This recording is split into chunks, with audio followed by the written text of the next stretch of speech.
Nous sommes des élèves de 3e du collège de la Haute-Azergue. Notre petit établissement se situe à Lamure-sur-Azergue, une commune rurale située dans le Beaujolais vert à 40 km de Lyon.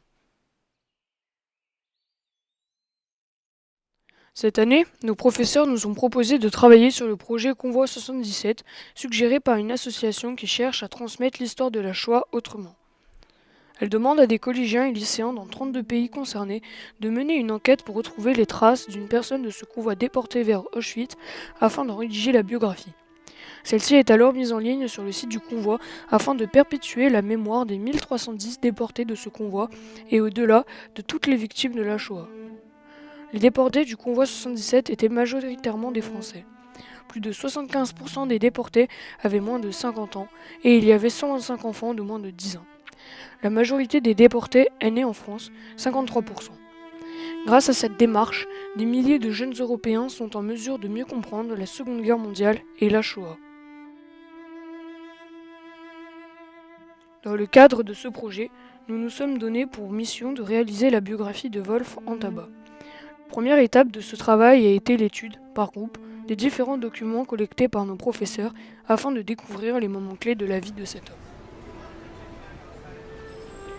Dans le but de mieux comprendre la destinée de Wolf, nous nous sommes ensuite rendus dans les différents lieux qui ont jalonné son parcours. Varsovie, Paris, Lyon, Nancy, Auschwitz. C'est ainsi que le 5 mars 2023, nous nous sommes envolés en direction de la capitale polonaise. C'est à Varsovie qu'est né Wolf Antaba le 14 février 1908. Son père est Naftali Antaba et sa mère Sarah Perlstein. Lorsque Wolf naît, l'actuelle Pologne est divisée en trois. Une partie, dont Varsovie, est sous domination russe, une autre sous domination autrichienne et une dernière sous domination allemande. Lorsque nous arrivons à Varsovie, il est difficile de retrouver des traces de la communauté juive. C'est pour cela que nous nous rendons au musée Pauline afin de mieux comprendre l'importance de cette communauté. Mais c'est l'immensité du cimetière qui nous permet de mieux appréhender à quel point cette communauté était importante au début du XXe siècle. En effet, au début du XXe siècle, 350 000 juifs vivaient dans la capitale polonaise, soit environ 30% de la population. Ils formaient la première communauté juive d'Europe, la deuxième du monde après New York. Les juifs de Varsovie habitaient dans le nord de la ville, à Muranów et sur la rive droite de la Vistule. Ils s'occupaient de commerce et d'artisanat. La ville comptait 142 synagogues auxquelles il fallait ajouter les maisons de prière. Quand à 20 ans, Wolf quitte la Pologne, celle-ci forme un État unifié depuis 1918. Sa constitution de 1921 accorde l'égalité des droits et la liberté de culte à la population juive. Pourtant, nombreux comme Wolf quittent leur pays, certains pour échapper à la misère, d'autres à cause de l'antisémitisme. En 1928, Wolf arrive à Paris où il travaille comme ouvrier tailleur à la maison Reutermann, 32 rue de Bondy dans le 10e arrondissement. 2 ans plus tard, le 9 août 1930, il épouse Minela Bachgel. D'après les différents documents d'archives, le couple a occupé plusieurs adresses, notamment dans le 19e et le 20e arrondissement, quartier où les juifs d'Europe centrale et orientale étaient nombreux. En effet, en 1939, on compte quelques 130 000 juifs originaires d'Europe orientale à Paris. Ils ne constituaient pas une communauté homogène et il existait de fortes oppositions entre les religieux traditionalistes et les tenants du socialisme. Les métiers exercés trahissaient une certaine précarité. Marchands ambulants, forains, brocanteurs, tailleurs, confectionneurs, tricoteurs et cordonniers. En 1937, Wolf fait une demande de naturalisation française qui n'aboutit pas. 1 an plus tard, le 5 avril 1938, il reçoit une carte d'identité pour travailleur industriel valable 3 ans. Le 1er septembre 1939, l'Allemagne déclare la guerre à la Pologne. 2 jours plus tard, le 3 septembre, la France et la Grande-Bretagne déclarent la guerre à l'Allemagne. De nombreux juifs étrangers s'enrôlent, soit dans des régiments de marche de volontaires étrangers, soit dans l'armée polonaise reconstituée sur le territoire français, soit dans l'armée tchécoslovaque, soit dans l'infanterie de la Légion étrangère. Wolf Antaba s'engage dans la Légion étrangère le 4 octobre 1939 à 31 ans. Il s'engage pour la durée de la guerre au bureau de recrutement de la Seine centrale. Le 15 novembre 1939, il arrive au camp de Sidi Bel Abbès, en Algérie, afin d'y suivre une instruction. Il est affecté en tant que légionnaire de deuxième classe à la compagnie de passage numéro 2. ce qui signifie dans le jargon de la Légion qu'il est en transit. 10 jours plus tard, le 25 novembre, il est admis dans la compagnie de passage numéro 3 de Bossuet, c'est-à-dire qu'il est enfin incorporé.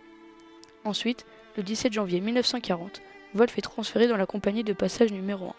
2 jours plus tard, le 19 janvier, il est envoyé à Oujda, toujours en Algérie, où il est affecté au 3e régiment, 3e bataillon de la 10e compagnie.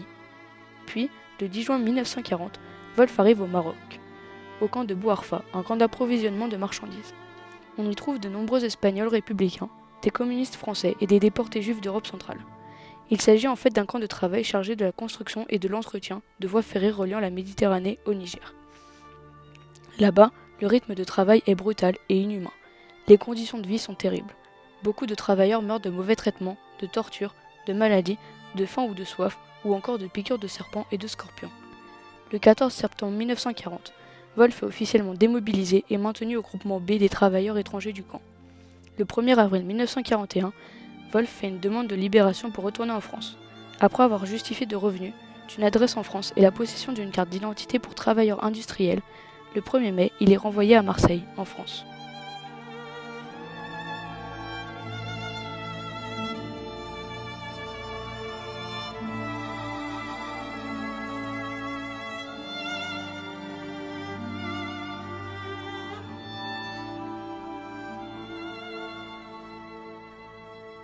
Nous ne savons pas à quel moment Wolf décide de rejoindre Lyon et quels sont les motifs qui le conduisent jusqu'à cette ville.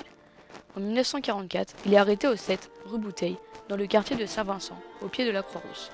Vit-il à cet endroit ou n'y est-il que de passage? Vraisemblablement, il passe par les bureaux de la Gestapo, place Bellecour. Le siège y a été transféré quelques mois auparavant en raison d'un bombardement allié visant les installations ferroviaires de Lyon-la-Mouche qui a détruit les anciens locaux de la Gestapo, avenue Berthelot.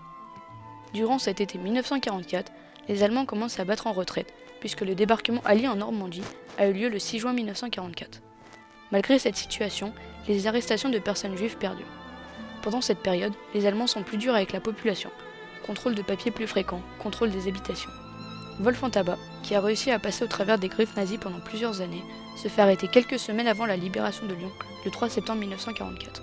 D'après les archives de Montluc, Wolf-en-Tabac est arrêté le 19 juillet 1944 par un intendant de police française. D'autres archives notent que ce sont des hommes de la Gestapo qui procèdent à son arrestation. Quoi qu'il en soit, il est stipulé qu'il est arrêté pour motif racial. Il a dû être fouillé et dépouillé de ses biens. Ensuite, il est conduit à la prison de Montluc, une prison militaire allemande depuis le 7 janvier 1943, située à Lyon, au 4 rue Jeanne Hachette, dans le 3e arrondissement. Montluc était à cette époque l'un des centres de répression nazie. Nous ne savons pas si Wolf a été incarcéré dans l'une des 122 cellules individuelles, dans lesquelles les conditions de vie sont très dures. La taille des cellules est de 4 mètres carrés, dans lesquelles sont enfermés jusqu'à 8 détenus. Les toilettes ne sont que de simples tinettes. Pour dormir, il n'y a que des paillasses. Peut-être a-t-il été incarcéré dans un autre espace de la prison. En effet, progressivement, les autorités nazies transforment en lieu d'enfermement les douches, le réfectoire, les toilettes et les ateliers. Enfin, peut-être a-t-il été enfermé dans la baraque aux juifs, qui servait, quant à elle, à enfermer des résistants et des juifs de moins 15 ans. Cette baraque, construite en bois et en toile, dont il ne reste aujourd'hui que l'emplacement signalé par des graviers, se situait dans la cour de la prison. Il y avait jusqu'à 100 détenus pendant l'été à l'intérieur. Après une semaine de captivité, Wolf quitte Lyon, en direction de Drancy, où il arrive le 26 juillet 1944.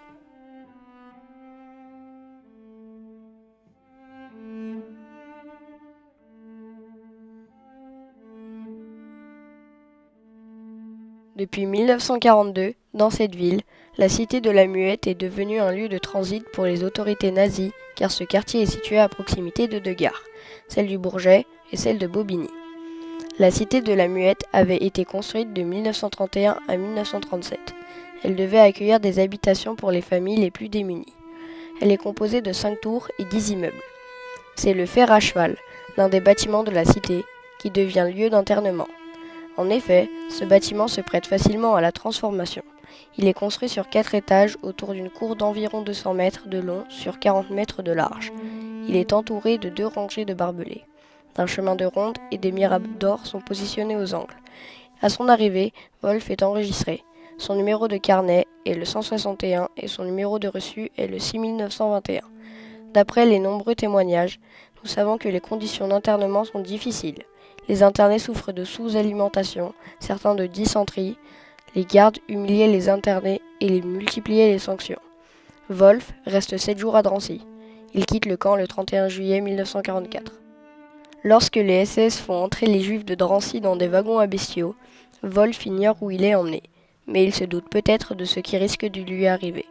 Peut-être a-t-il pu écouter Radio Londres, cette radio qui raconte ce qui arrivait aux Juifs dans les camps et les territoires de l'Est.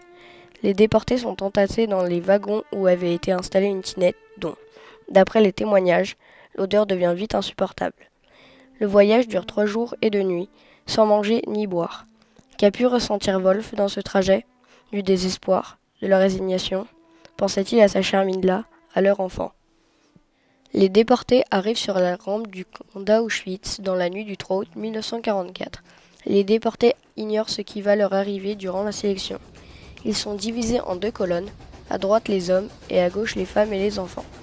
Ils sont choisis en fonction de leurs conditions physiques, de leur santé, de leur genre et de leur âge.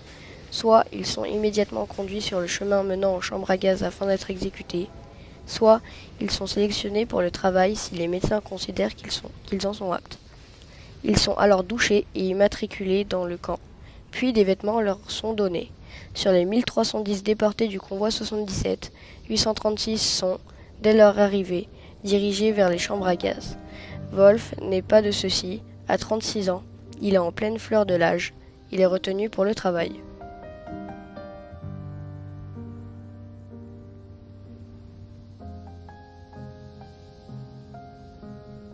On ne sait pas ce qui est arrivé à Wolf en tabac durant les 4 mois qui suivent. Nous pouvons supposer que son parcours est celui des hommes de son convoi qui, d'après des témoignages, ont été conduits à Auschwitz où ils ont été placés en quarantaine. Durant cette période, il travaille dans une carrière de pierre à l'extérieur du camp. Le début de l'hiver 1944 est terrible. Il fait très froid et les prisonniers sont trop peu habillés pour endurer de telles conditions. Wolf perd la vie le 28 novembre 1944.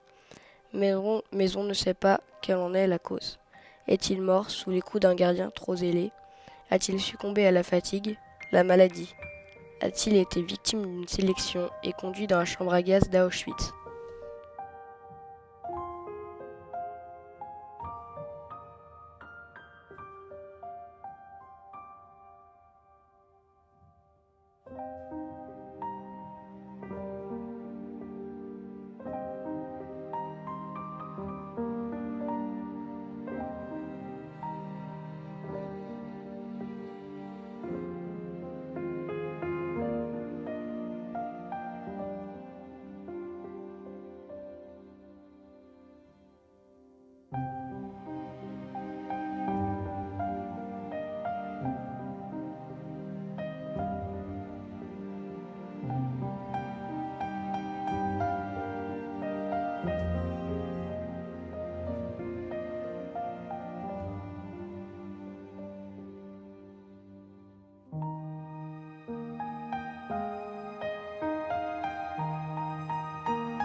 La mort de Wolf s'ajoute à celle des 1059 victimes du convoi 77 et à celle des 6 millions de Juifs morts au seul motif qu'ils étaient nés.